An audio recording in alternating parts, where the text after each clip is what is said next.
બોલો બા, શું નામ તમારું? હીરાબેન ચંદુલાલ વાળા, હીરાબેન ચંદુલાલ વાળંદ.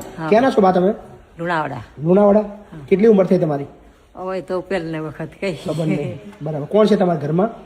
છોકરો છે. છોકરો છે? હા, પણ નથી રાખતો. રાખતો નહીં. કાંઈ વાંધો નહીં, ના રાખે, એની મરજી.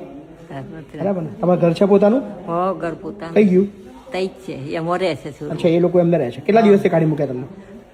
પેલા લગ્ન કરે 6 વર્ષ થયો તો મને પૈણ્યો મહિનામાં કાઢી મૂકી. મારી ભોણીના ઘરમાં રહી. કેટલા મહિના રહ્યા ત્યાં? 4 વર્ષ રહી. 4 વર્ષ ભોણી ઘેર રહ્યા? ભોણીને ઘેર રહી. હા. પછી ભોણીને ઘર પડી ગયું. બરાબર. એટલે પછી ખાલી કર્યું. પછી ભાઈના ઘેર ગોબડી ગઈ. હા. તો 10 મહિના તઈ રહી. ઓહો હો. 10 મહિના તઈ રહી અને તઈ ઘરમાં પડી ગઈ. ત્યાં ફ્રેક્ચર થઈ, હળગ્યો નાખ્યો. બરાબર. છોરો તઈ આવ્યો, ત્યાં છતાં સેવા કરી. મારા ભાઈ ના કહેતા તો ઘેર લાવ્યો.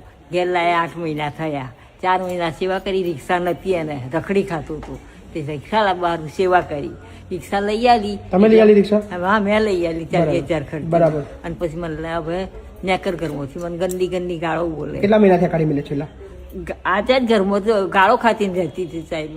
ઓહો હો. મહિનાથી ત્રાસ હતો. કંટાળીને આ ભાઈને ઘેર આવી. ના, કોઈ વાંધો નહીં. ચલો, લઈ લઈએ છીએ, તમને ચિંતા ના કરશો. હીરો આરામથી, હે ને? કોઈ ટેન્શન લેશો નહીં, હા ને? મસ્ત રહેવાનું. શું નામ કીધું તમારું? હીરાબેન ચંદુલાલ. હીરાબેન. ડન છે. ચલો, હા, આરામથી રહો.